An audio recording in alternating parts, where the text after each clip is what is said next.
गुलदार के हमले में महिला की मौत, ग्रामीणों का डीएफओ कार्यालय पर प्रदर्शन। खबर है बिजनौर के नजीबाबाद से, जहां तहसील नजीबाबाद के गांव इससेपुर में खेत पर चारा लेने गई 36 वर्षीय मीरा पत्नी महेंद्र को गुलदार ने अपना शिकार बना लिया, जिससे उनकी मौत हो गई। घटना से गुस्साए ग्रामीणों ने शव को लेकर डीएफओ कार्यालय पर जोरदार प्रदर्शन किया। बीते 2 हफ्तों में गुलदार के हमले से ये चौथी मौत है, जिससे स्थानीय लोगों और किसान यूनियन में भारी आक्रोश है। बताते चले कि मीरा को गंभीर हालत में परिजन अस्पताल ले गए, जहां डॉक्टरों ने उन्हें मृत घोषित कर दिया। इसके बाद आक्रोशित ग्रामीण शव को लेकर सीधे डीएफओ कार्यालय पहुंच गए और जमकर हंगामा किया। किसान यूनियन के नेता चौधरी दिगंबर सिंह ने प्रशासन के खिलाफ अपना गुस्सा जाहिर करते हुए चेतावनी दी कि अगर उनकी मांगें नहीं मानी गईं तो वे शव का अंतिम संस्कार डीएफओ कार्यालय में ही कर देंगे। प्रदर्शन की सूचना मिलते ही एडीएम विनय कुमार और एसपी सिटी संजीव वाजपेयी मौके पर पहुंचे। उन्होंने ग्रामीणों और किसानों नेताओं से बातचीत कर उन्हें शांत कराया। अधिकारियों के आश्वासन के बाद ग्रामीण शांत हुए और शव को पोस्टमार्टम के लिए बिजनौर भेज दिया गया। इस घटना ने क्षेत्र में गुलदार के आतंक को एक बार फिर उजागर कर दिया है, जिससे ग्रामीणों में भय का माहौल है। स्थानीय लोग प्रशासन से गुलदार को पकड़ने और सुरक्षा सुनिश्चित करने की मांग कर रहे हैं। संवाददाता यासिर शमसी की रिपोर्ट। क्या हुआ आज ही एक गुलदार ने हमला कर दिया था। हम लोग घास के लिए गए थे, चारा लेने के लिए, पति पत्नी और गुड़िया भी थी हमारे साथ में और एक उसकी सिस्टर भी थी। हम 4 थे। तो वो चारा काटने के लिए छोटी सी क्यारी में गई जो खाली पड़ी थी बिल्कुल, और छोटी छोटी घास खड़ी थी और उसके बीच में गन्ने की क्यारी है। तो गन्ने की क्यारी से कोने पे हम लोग काट रहे थे घास।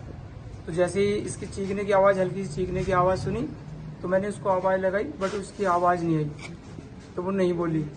उसके बाद मैंने फिर आवाज़ लगाता रहा, नहीं बोली। तो फिर मैं भागा एकदम से, फावला ले रखा था मैंने हाथ में, मैं फावला लेके भागा। मैं देखा थोड़ी देर चला तो कुछ नहीं बोली वो। मैं आवाज़ लगाता रहा, कुछ नहीं बोलती रही। तो देखे 4-5 कदम पीछे जैसे मैंने देखा तो गुलदार एकदम छोड़ के छलांग मार के भागा। अच्छा, कितनी दूर थी तुमसे जब काम कर रहे थे? मेरे से ज्यादा दूर नहीं, मुश्किल से 10 कदम की दूरी, 10 या 15-12 कदम के बीच में होगी, इतना ही होगा, 5 लाख। अच्छा, कितने? वहाँ पर और भी लोग थे जो सैपिन पे मछली पकड़ते हैं कटुए से वगैरह से। तो सभी फिर डर गए एकदम से, सभी आए भी, मगर जब तक वो भाग गया। कितनी देर में पता चला तुम्हें? जैसे तुरंत 2 मिनट के अंदर, क्योंकि 2 मिनट की वारदात थी, जो 2 मिनट के अंदर ही उसकी, मतलब ये समझ लो कि आवाज भी बंद हो गई थी।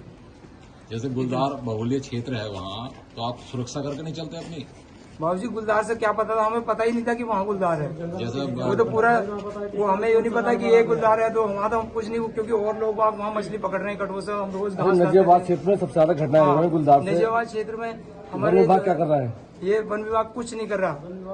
तो हम जो है एम्बुलेंस के लिए भी कम से कम घंटे तक बैठे रहे, कोई एम्बुलेंस भी नहीं आई, ना कोई वन विभाग ने किसी तरह की कोई फैसिलिटी कुछ नहीं कर रही। वन विभाग का कर्मी नहीं पहुंचा? कोई भी कुछ नहीं था वहाँ। क्या चाहते हो? हम चाहते हैं कि हमें न्याय भी मिले और इसका सॉल्यूशन हो कि किस तरह के गुलदार से जो है छुटकारा मिले। आज आप लोग यहाँ धरना प्रदर्शन पे बैठे थे, क्या मामला था और क्या आश्वासन मिला है इसमें?